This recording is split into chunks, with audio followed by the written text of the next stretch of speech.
கடவுளின் பேரில் அரசியல் கட்சி மாநாடு நடத்துவது தவறு என்று மதிமுக பொதுச் செயலாளர் வைகோ தெரிவித்துள்ளார்.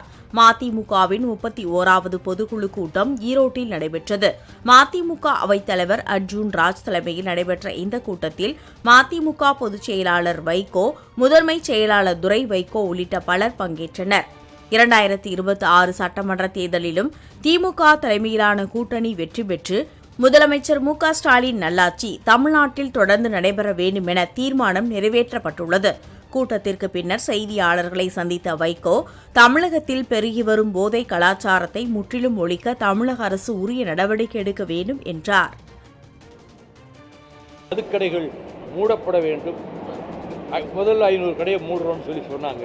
நீங்கள் முழுமையாக மதுவிலக்கை கொண்டு வர வேண்டும் என்பதுதான் மதிமுகவினுடைய நிலைப்பாடு. உயர்நிலைப்பள்ளி மேல்நிலைப்பள்ளி மாணவர்கள் கூட இந்த போதைப் பொருட்களை பயன்படுத்துகிறார்கள். பக்கத்திலே உள்ள கடையிலே அதை சாதாரணமாக பீடி சிகரெட் விற்பதைப் போல அதை விற்கிறார்கள், வாங்குகிறார்கள். இதை கடுமையான நடவடிக்கையின் மூலம் ஒவ்வொரு இடத்தையும் கண்காணித்து, எங்கெல்லாம் இதை விற்கப்படுகிறது என்பதை கண்காணித்து அதை முழுமையாக அகற்றுவதற்கு காவல்துறை முயற்சி எடுக்க வேண்டும், பாடுபட வேண்டும். இல்லையே ஒரு தலைமுறையே அழிந்துவிடும். கடவுளின் பேரில் அரசியல் கட்சி மாநாடு நடத்துவது தவறு என்று வைகோ தெரிவித்தார். கடவுளின் பெயரால் ஒரு கட்சி மாநாடு நடத்துவதே தவறானது என்று கருதுகிறவர் நான். எந்த கடவுள் பெயரில் இருந்தாலும், அது கிறிஸ்டினா இருந்தாலும் சரி, முஸ்லீமா இருந்தாலும் சரி, அல்லாவின் பெயரை சொல்லி அந்த கட்சி ஒரு மாநாடு நடத்துமா?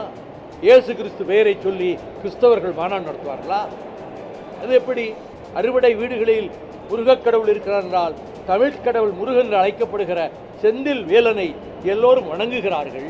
அது ஒரு கட்சி எப்படி போய் முருகனுக்கு விழா நடத்துவது, மாநாடு நடத்துவது?